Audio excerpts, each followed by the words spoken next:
Olá, vamos para a nossa primeira aula da disciplina Linguagem de Programação 2. Nessa aula eu vou falar sobre programação estruturada e programação orientada a objetos. A programação estruturada é a forma de programação de computadores que ela vai entender que todos os programas são possíveis de ser desenvolvidos em três estruturas básicas, que é sequência, decisão e interação. A programação estruturada, na prática, ela foi transformada na programação modular. Ela orienta todos os desenvolvedores a criarem estruturas simples dentro de seus programas, usando subrotinas e funções. Essa programação, ela foi muito dominante na criação de softwares anterior à programação orientada a objetos. Muitas pessoas utilizavam desta forma para desenvolver os seus produtos.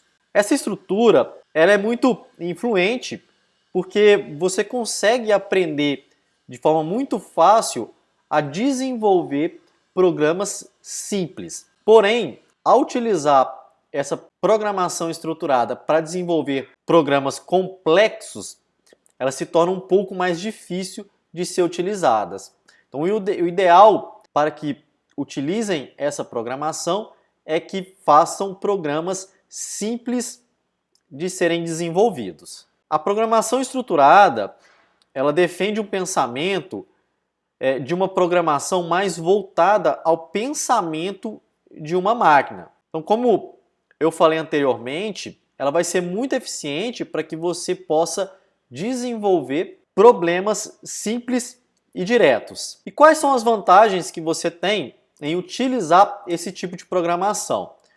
Primeira coisa é que você consegue ter um controle melhor sobre o fluxo da execução do seu código, em comparação, por exemplo, à programação imperativa, onde você não consegue ter esse controle total. Ela é muito fácil de ser entendida e você pode utilizá-la para a introdução de várias linguagens de programação, mas ela tem algumas desvantagens. Dentre elas, essa programação ela foca em como a tarefa deve ser feita e não em o que deve ser feito.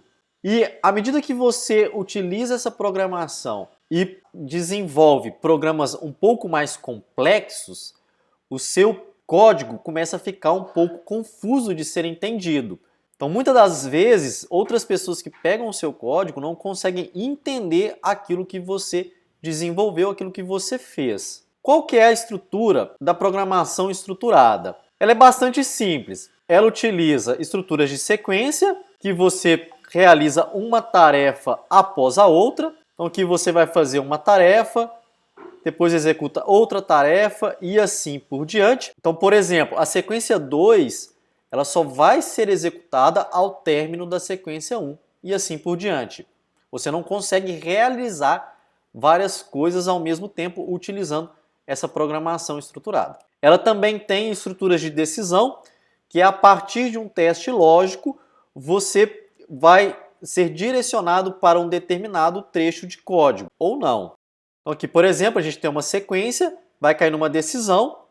A partir dessa decisão, você pode, por exemplo, somar ou você pode dividir dois números. A programação estruturada, ela também tem uma estrutura de interação, onde que a partir de um teste lógico, o trecho desse código é repetido várias vezes. Vamos ver como é que isso funciona. Então nós temos uma sequência, a partir da iteração, o código que está dentro dessa iteração, ele é realizado várias vezes e ao término dessa iteração, ele continua a executar o seu código. Por fim, a programação estruturada, ela vai levar aos programadores a dividir os sistemas em várias partes menores, a gente chama isso de função, e essa divisão cria inúmeras funções que vão chamando umas e outras, e é por isso que aí está uma das desvantagens que eu citei anteriormente, que o código nosso começa a ficar muito confuso e geralmente não há separação entre conceitos e responsabilidades. Então a gente não sabe a responsabilidade de cada parte do código. Então o programa como em si, ele é responsável por executar tudo aquilo que o programador desenvolveu. Agora que a gente já viu um pouquinho sobre programação estruturada, vamos ver sobre programação orientada a objetos. A programação orientada a objetos, também conhecida como orientação a objetos, é um paradigma de análise, projeto e programação de sistemas de software baseado na composição e interação de várias unidades do software. Essas unidades a gente chama de objeto. Esses objetos, eles vão, para que o sistema possa realizar suas tarefas, conversar entre si, executando os seus códigos, ou seja, executando aquilo que eles têm de responsabilidade. Esse modelo de programação, ele vai levar a programação e desenvolvimento de sistemas para um novo patamar, sendo que você consegue, de fato, definir a estrutura do seu sistema baseada em conceitos do mundo real. Ou seja, essa programação ela vai ajudar você a definir a estrutura de seus programas baseadas em conceitos do mundo real, sejam eles abstratos ou reais. A programação orientada a objetos vai permitir criar programas componentizados. A gente vai conseguir separar todas as partes do sistema com suas responsabilidades, fazendo com que essas partes se comunicam entre si através de mensagens, executando aquilo que foi desenvolvido no programa. Quando a programação orientada a objetos foi desenvolvida, muitas pessoas achavam que este paradigma era um nome muito pomposo, que era uma nova terminologia, que não teria efeito prático no desenvolvimento de software. E no decorrer do tempo, essa programação ela se mostrou muito eficiente e os desenvolvedores conseguiram utilizá-la para ajudar nos problemas que existiam na época da crise do software, que a gente não tinha um padrão para desenvolver os sistemas e aí cada desenvolvedor desenvolvia da sua forma e as pessoas tinham muita dificuldade em alterar, corrigir os erros e até mesmo entender o código de outro programador. Mas por que a gente precisa estudar o paradigma de orientação a objetos? Existem algumas qualidades que as empresas que desenvolvem softwares querem atribuir aos seus produtos. Eu vou apresentar aqui para você 3 delas. Primeiro, é um sistema aberto. Tudo atualmente é aberto, mesmo que a gente não siga padrões para isso. Então esse paradigma ele ajuda você a desenvolver sistemas abertos. Você consegue também trabalhar com arquitetura cliente-servidor. Hoje tudo é conectado a um servidor. Então você consegue desenvolver o seu software para fazer com que ele consiga comunicar com outros computadores. E aí vem também a orientação a objetos. Hoje tudo é orientado a objetos. Mesmo que você não implemente os objetos, as classes e as heranças, conceitos que nós veremos mais adiante. Você também pode distinguir quais produtos eles são desenvolvidos utilizando essa metodologia e quais não são.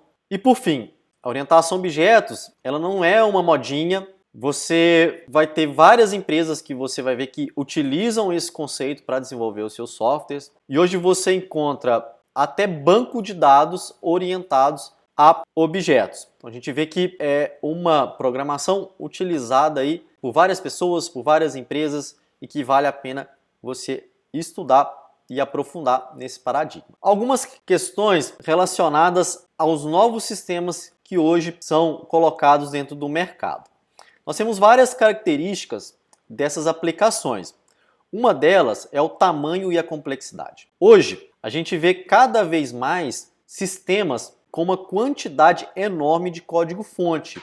E ao mesmo tempo, esses sistemas eles usam arquiteturas internas que passam em larga medida despercebida para os usuários. Então a gente tem várias coisas por trás do sistema funcionando para que o usuário tenha aquilo que ele deseja. E aí isso inclui códigos altamente complexos, inclui paralelismo, transações múltiplas, interação gráfica, entre outras coisas. Então, cada vez mais os sistemas estão aumentando e é necessário nós utilizarmos metodologias que vão nos ajudar na implementação desses códigos. Nós precisamos também ter programas, softwares altamente confiáveis. Então, a gente tem que ter uma preocupação grande na hora de desenvolver um software para que não ocorra um erro num cálculo, por exemplo, que não ocorra um erro numa transação de um usuário. Então a gente precisa desenvolver de uma forma segura para que não haja problemas para o usuário. Nós precisamos também ter sistemas com alto desempenho. Então cada vez mais a gente vê sistemas que dependem de cálculos, rastreamento por satélite, previsão de tempo, e esses sistemas eles não podem demorar para calcular aquilo que o usuário está precisando. E é por isso que a gente precisa também utilizar uma metodologia eficaz para que a gente consiga desenvolver esses sistemas com alto desempenho. E por fim, nós temos alguns desafios da tecnologia. Hoje é necessário a gente desenvolver softwares de forma muito rápida e esses softwares eles não podem ter um custo muito elevado para o desenvolvimento dele. Então eu tenho que fazer que o meu desenvolvimento do software ele seja relativamente barato e que eu consiga reutilizar os códigos que eu já tenho pronto. E eu tenho também que fazer com que o meu software ele seja flexível, que o meu software ele consiga, de certa forma, ser utilizado por diversas plataformas e à medida que eu precisar atualizá-lo, eu faça isso sem muita dificuldade. Aqui a gente tem alguns aspectos fundamentais que são utilizados na programação orientada a objeto. Durante a disciplina nós vamos aprender cada um deles e vamos implementar na prática para que você possa saber utilizá-los no desenvolvimento dos seus softwares.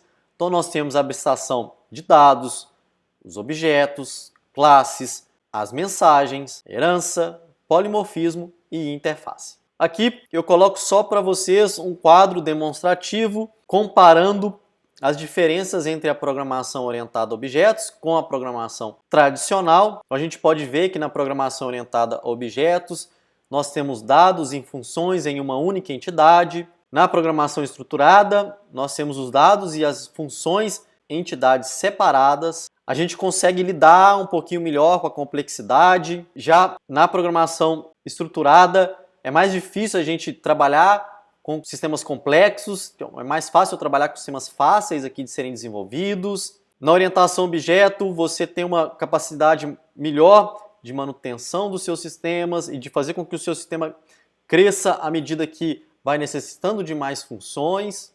Isso na programação estruturada já fica mais complicado de ser feito isso. E eu consigo, na orientação a objetos, a ter melhores recursos, a ter um suporte maior em técnicas de reutilizar o meu código. E na tradicional, eu tenho uma capacidade muito menor de reutilização dos meus códigos. Se a gente fosse fazer uma analogia entre como um professor poderia ensinar e comportar, dentro de sala de aula utilizando a linguagem tradicional e a programação orientada a objetos, a gente poderia ilustrar dessas duas formas aqui. Se o professor dentro de sala de aula utilizasse da programação tradicional para ensinar o seu conteúdo, o professor simplesmente iria entrar dentro de sala de aula, apresentar o seu conteúdo enquanto vocês observam a aula. A partir daí, você vai tentar absorver todo aquele conteúdo.